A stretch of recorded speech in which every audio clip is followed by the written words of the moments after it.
Hello friend, welcome to the channel pharmacy dictionary. आप देख रहे हैं हमारा मेडिसिन रिव्यू एक्सक्लूसिव सीरीज। इस सीरीज में हम बात करते हैं कुछ इंपॉर्टेंट मेडिसिन के काम करने के तरीके के बारे में। उस मेडिसिन के अंदर जितने भी सारे कॉन्स्टिट्यूएंट क्यों ना हो, हम हर एक कॉन्स्टिट्यूएंट का काम करने का जो तरीका है वह आपको एक्सप्लेन करते हैं, ताकि जब आप ये ड्रग अपने को या अपने आप को दें तो आप समझ सकें कि आखिर उनकी बॉडी में जा करके काम कैसे कर रहा होगा। जब हम बात करते हैं बच्चों की, तो उनमें इन्फेक्शन के होने के चांसेस काफी ज्यादा होते हैं। कारण भी बहुत सिंपल सा है, क्योंकि उनको ये नहीं पता होता कि कौन सी चीजें हमें टच करनी है, कौन सी चीजों को टच करने के बाद हमको हैंड वॉश करना है, या किस चीजों को हाथ से टच करने के बाद मुंह में, आंख में, नाक में, इन जगह पे टच नहीं करना है। वो तो बच्चे हैं, अपनी मस्ती में खेलते रहते हैं। लेकिन जब कभी भी कुछ ऐसी घटनाएं घटती हैं जिससे उनको कोई इन्फेक्शन हो सकता है, मैंने सिर्फ एग्जाम्पल के लिए ये घटनाओं को कोट किया था। रीजन चाहे कोई भी हो, अगर उनकी बॉडी में इन्फेक्शन होते हैं तो उसको एज सुन एज पॉसिबल हमको एरेडिकेट करना पड़ता है, और उसके लिए आपको आवश्यक है कि डॉक्टरी सलाह लें, क्योंकि बात बच्चों की है तो सिंसियरिटी और सिवियरिटी को दोनों को ध्यान में रख करके दवा और दवा का डोज दिया जाता है। लेकिन अगर बच्चों में किसी भी कारण से, कुछ एक एग्जांपल मैं दे रहा हूं, पूरे बात नहीं है ये, अगर उनके ear, nose, mouth, throat, lungs, पेट, इंटेस्टाइनल पार्ट, इन जगह पे कोई इन्फेक्शन होता है तो उसको ठीक करने के लिए कई अलग अलग एंटीबायोटिक्स में एक एंटीबायोटिक वो भी इंक्लूड किया जाता है, जिसके बारे में आज इस वीडियो में आप पूरी जानकारी लेकर के जाएंगे। चलिए बात कर लेते हैं उस एंटीबायोटिक के ब्रांड नेम, उनके एक्टिव कॉन्स्टिट्यूएंट, उनके कंसंट्रेशन और उनके मैकेनिज्म ऑफ एक्शन के बारे में, साथ में साइड इफेक्ट के बारे में भी डिस्कस करेंगे। मेरे हाथ में एक आज सस्पेंशन है, सरल भाषा में कहना चाहें तो सिरप भी बोल सकते हैं। तो इसका जो ब्रांड नेम है वह है एज़ीकेम 200।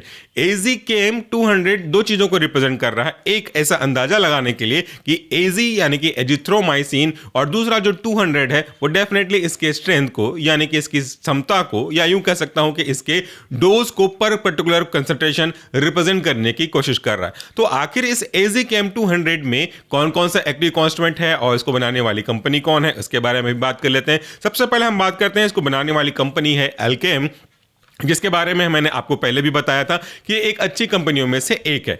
इसके अंदर का जो एक्टिव कॉन्स्टिट्यूएंट है वह है एजिथ्रोमाइसिन, और ये एक ओरल सस्पेंशन के रूप में है। इसका जो फॉलो करने वाला गाइडलाइन है वह है इंडियन फार्माकोपिया यानी कि आईपी।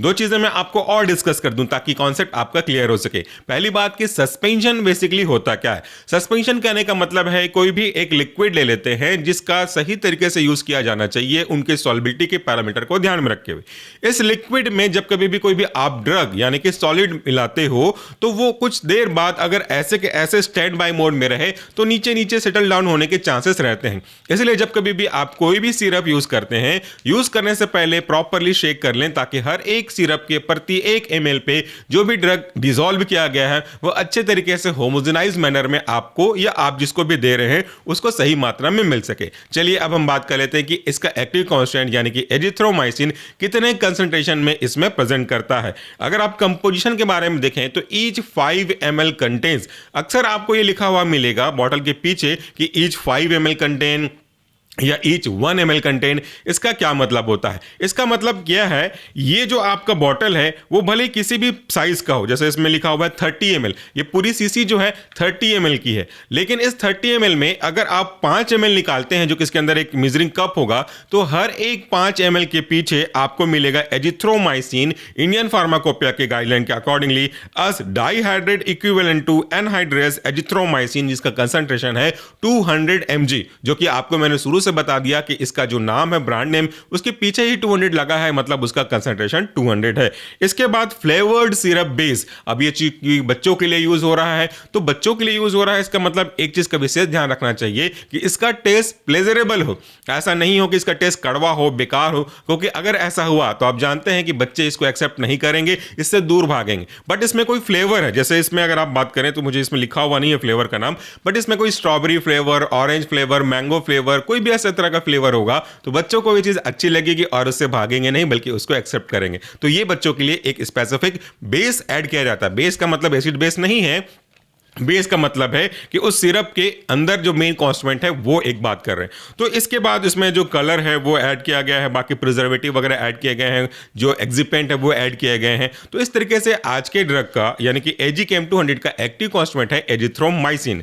चलिए अब हम बात कर लेते हैं कि आखिर ये एजिथ्रोमाइसिन किस कैटेगरी का ड्रग है, कैसे वो काम करता है और कैसे हमको इससे बेनिफिट मिलता है।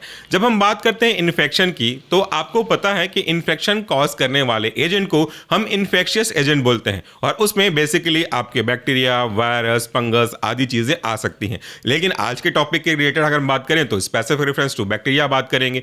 जब कभी भी कोई भी बैक्टीरियल इन्फेक्शन होता है हमारी बॉडी में, तो बैक्टीरिया अपना एक मल्टीप्लिकेशन साइकिल स्टार्ट करते हैं। ऐसा नहीं है कि 1 2 3 4 5 इस तरीके से वो मल्टीप्लाई करेंगे। उनका होता है बाइनरी फिजन, जिसमें 2 4 6 8 16 32 64 इस तरीके से डबलिंग इफेक्ट होता रहता है। तो बहुत ही जल्दी काफी अधिक मात्रा में ये ग्रो कर जाते हैं।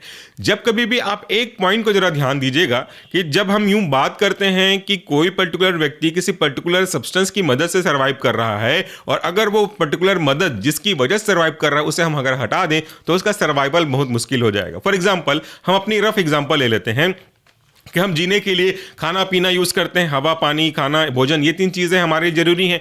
अगर हम इनमें से किसी एक चीज को हटा दें, सीक्वेंस बाय हटा दीजिए, इंपॉर्टेंस के वैल्यू के हिसाब से आप हटा दीजिए, तो आपको समझ में आएगी प्रॉब्लम। अगर आप खाना हटा देंगे तो कुछ दिन सर्वाइव करेंगे, फिर बाद में आपकी डेथ हो जाएगी। अगर पानी हटा देंगे तो कुछ दिन और सर्वाइव करेंगे, फिर आपकी डेथ हो जाएगी। लेकिन अगर हवा को रिमूव कर दिया जाए यानी कि ऑक्सीजन को रिमूव कर दिया जाए तो सर्वाइवल हमारा बहुत मुश्किल है। 5 मिनट भी बहुत ज्यादा मैंने शायद बोल दिया है।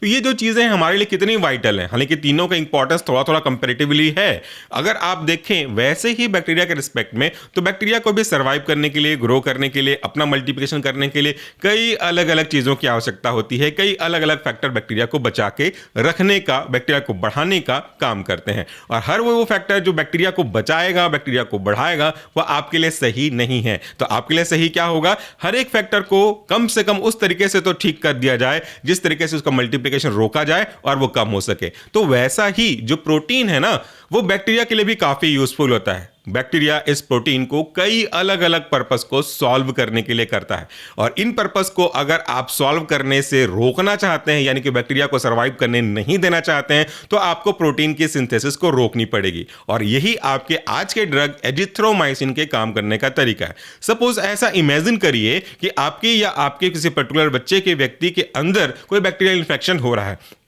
और ये मल्टीप्लाई करते जा रहा है। जैसे ही आप इस सिरप का डोज पूरा करेंगे, हाँ, डोज से बात याद आ गई कि अक्सर ये गलतियां करते हैं कि जब कभी भी आप कोई डॉक्टर के प्रिस्क्राइब किए गए दवाइयों को लेते हैं, आपको प्रिस्क्राइब किया गया है 5 दिन का, 7 दिन का, या जो भी एक रैंडम डेज होगा, आप दवाइयां लेना शुरू करते हैं। जब दवाइयां लेंगे तो दवाइयों का असर तो आपको इनिशियली कुछ दिनों बाद देखने को मिल जाएगा। तो अक्सर ये आप गलती करते हो कि दवाइयों का असर हमको मिलना शुरू हो गया, मतलब मेरा काम खत्म हो गया। लेकिन ऐसा नहीं है। जो बैक्टीरिया डॉर्मेंसी पे चले गए हैं उनको सर्वाइव करने का मौका मिल जाता है इस केस में, और ज्यादा डेंजरस हो जाते हैं। इसलिए कभी भी एंटीबायोटिक को आधा अधूरा बीच में छोड़ना नहीं चाहिए, इसके पूरे डोज को फॉलो करना चाहिए। इससे वो बैक्टीरिया जो डॉर्मेंसी में है या जो अभी छिप गए हैं उनको भी किल किया जा सकता है और पूरी तरह से आपको इफेक्ट मिलेगा। तो अक्सर ये गलतियां कई बार करते हैं, तो आप ये जरा ध्यान रखिएगा। फिर हम बात करते हैं इसके मैकेनिज्म की। जैसा मैं कह रहा था, तो ये जो एजिथ्रोमाइसिन है इसी बैक्टीरिया के, इसी प्रोटीन के सिंथेसिस को रोक देता है। अब जब बैक्टीरिया के अंदर प्रोटीन की सिंथेसिस, कह सकते हैं कि प्रोटीन बनने के प्रोसेस को रोक दिया जाएगा, तो फिर वो बैक्टीरिया अपनी जरूरत की चीजों को पूरा करने के लिए, जो कि प्रोटीन के ऊपर डिपेंडेंट थे, वो नहीं कर पाएंगे। और इस तरीके से धीरे धीरे ये जो बैक्टीरिया है वो अपना ग्रोथ स्टॉप करते जाएगा और अल्टीमेटली इरेडिकेट होने की कगार पे आ जाएगा। तो इस तरीके से आपका जो ड्रग है AZCAM200 वो काम करता है। इसके बारे में मैंने एक बात कही थी शुरू में कि आखिर इसका डोज क्या होना चाहिए। डोज के बारे में हर बार यही बात करता हूं कि डोज कभी भी डिस्क्लोज करना एक अच्छी आदत नहीं है। आपको या आपके कोई भी ऐसे दोस्त को किसी दूसरे व्यक्ति को पर्टिकुलर ड्रग का डोज डिस्क्लोज नहीं करना चाहिए। कारण हर बार कहता हूं, आज भी कहूंगा, सपोज मान लेते हैं कि इसका जो ड्रग है वो 5 ml होगा दिस एज के बच्चों के लिए, लेकिन ये जो डोज है वो डिसाइड किया डॉक्टर ने उस पर्टिकुलर व्यक्ति को, कह सकते हैं पेशेंट को देख करके, उसकी सिवियरिटी को, उसके एज को देख करके।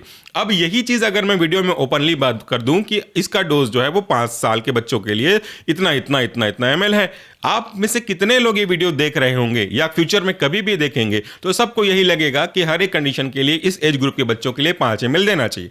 लेकिन अगर आपके बच्चे की सीवियरिटी बहुत ज्यादा है, काफी ज्यादा मात्रा में इंफेक्शन हो चुका है, तो शायद ये दवाई काम ना आए या शायद इस दवाई का ये कंसंट्रेशन आपके काम ना आए, या जो डोज रेजिमेन है 1 टाइम 2 टाइम 3 टाइम वो सब आपको काम ना आए। क्योंकि एग्जांपल बताता हूं, मोस्टली ये जो एंटीबायोटिक्स है दिन में एक बार लिए जाते हैं खाने के बाद, ताकि बच्चों को कोई जीआईटी अपसेट ना हो। लेकिन इन केस ऑफ टाइफाइड ये जो डोज है वो दिन में 2 बार होता है। कई ऐसे एंटीबायोटिक होते हैं जिनका लोडिंग डोज भी होता है, तो उनको शुरू के दिन 2 बार, बाकी एक बार लिया जाता है। तो हर एक चीज पैरामीटर आप नहीं समझ पाओगे अगर आप कॉमन पब्लिक हैं तो, लेकिन अगर फार्मासिस्ट या मेडिकल के स्टूडेंट हैं तो इजीली आपको समझ में आ जाएगा। इसीलिए जब समझ में नहीं आए तो अपना दिमाग अनावश्यक रूप से लगाने के बजाय बिल्कुल डॉक्टर के सजेशन को फॉलो करिएगा। यह था एक सिंपल सा एडवाइस।